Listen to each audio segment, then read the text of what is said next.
बहुत ही सुंदर और जिस कार्य की पूरे गांव को बहुत ही उमंग के साथ 36 कौम के लोगों ने मिलकर इस कार्यक्रम का आयोजन किया और पूज्य बा को आमंत्रित कर पूरे गांव को दर्शन लाभ प्रसादी लाभ का अवसर दिया। पूरे गांव को धन्यवाद साधुवाद, क्योंकि भगवान धारेश्वर महादेव की ऐसी कृपा है कि हमारा गांव हर समय ऐसे ऐतिहासिक कार्यों के लिए जाना जाता है। जब भी ऐसा कोई कार्य होता है तो पूरा गांव मिलकर ऐसे कार्यक्रमों का आयोजन करता है। आप सबको खूब खूब साधुवाद। पूज्य बा का पदार्पण हुआ।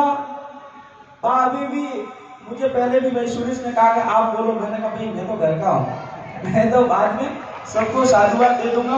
पहले सारे लोग आए हैं पूज्य बा की वाणी का श्रवण करने के लिए, तो बा ने कहा भाई रखाओ और पचे रहे।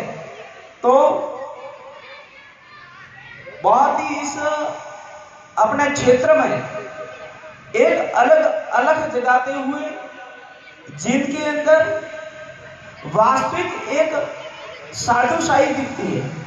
हम लोग कहते हैं ना, पहले मुझे याद आता है अपने बाबूजी गुरु महाराज बंद की तो कि रामपुरी साधुवरा का काल पड़े। मेरे बाबूजी काल करने पड़े, बाबूजी बड़ी बड़ा तो घना ही फरे, अरे के गावो पैरी बड़ा घना ही फरे, पर साधुवरा काल पड़े। और ऐसे भयंकर कलिकाल में ऐसे बाके सानिध्य जिनके अंदर वास्तविक एक साधुशाही दिखती है, साधु का लक्षण दिखता है, जो जनता साधु से आस रखती है। हम कहते हैं कि भाई आप हमें दीक्षा दो। अब हम आपसे दीक्षा मांगे तो आप भी तो बदले में कुछ मांगोगे ना। आप कहोगे बाबूजी मैं आपने दीक्षा दो तो आप कुछ शिक्षा तो दो। आप खाली बीड़ी उपंडल आगू क्यों करो? आप बीड़ी मत आगे करो माने, आप अफीम आगू मत करो, आप माने शिक्षा दो।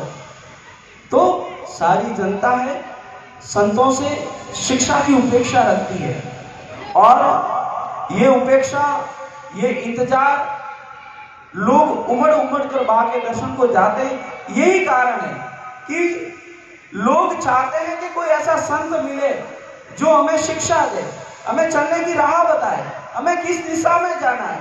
क्योंकि सनातन संस्कृति को किस दिशा में जाना है वो एक संत ही निश्चित कर सकता है। संत समाज को जिस दिशा में ले जाता है समाज उसी दिशा में जाता है।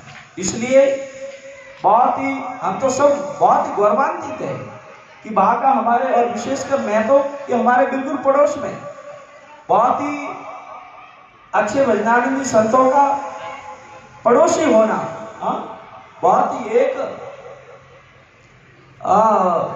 विभीषण ने कहा था कि बिनु हरि कृपा मिले ही नहीं संता।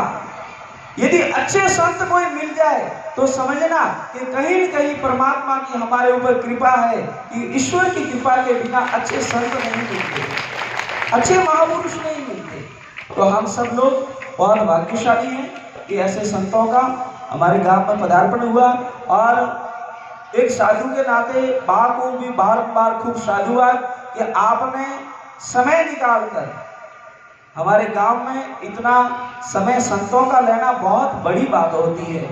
संतों से इतना समय, क्योंकि समय की किसी भी चीज से समय को नहीं आंका जाता। समय से धन बहुत पीछे है, धन मिल जाता है पर समय नहीं मिलता। यदि कोई संत हमें समय दे रहा है समझना कि हम बहुत ही बड़े भाग्यशाली हैं। तो पूरा गांव बहुत ही खुशी है। आज मुझे भी जोधपुर जाना था, कोई महात्मा जी का वो चतुर्मास पूरा हुआ है बेंगलुरु में, वो आ रहे हैं, उन्होंने बुलाए थे। पर कल गांव वाले आए कि बाबूजी आपको वहां रहना है, तो वो काम भी छोड़कर कि भी आज हमारे गांव में ऐसे संतों का पदार्पण हो रहा है। गांव के लिए बहुत ही भाग्य की बात है, सौभाग्य की बात है। आप सबने बहुत सुंदर कार्यक्रम किया।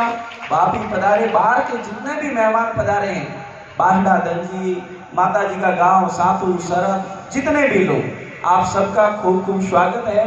और वैसे तो पूरा गांव सेवा में हाजिर था, फिर भी कहीं जल सेवा की, भोजन प्रसादी की, बैठने की यदि कहीं त्रुटि रही हो तो एक सत्संग समझकर, क्योंकि ये सत्संग है, संतों का संग है, इस सत्संग समझकर आप इस बात को आगे न ले कि भाई मोरे चाय की व्यवस्था नहीं हुई, भोजन नहीं। एक संत के नाते आप सब लोग पधारे हो, आप सबको खूब खूब साधुवाद, धन्यवाद।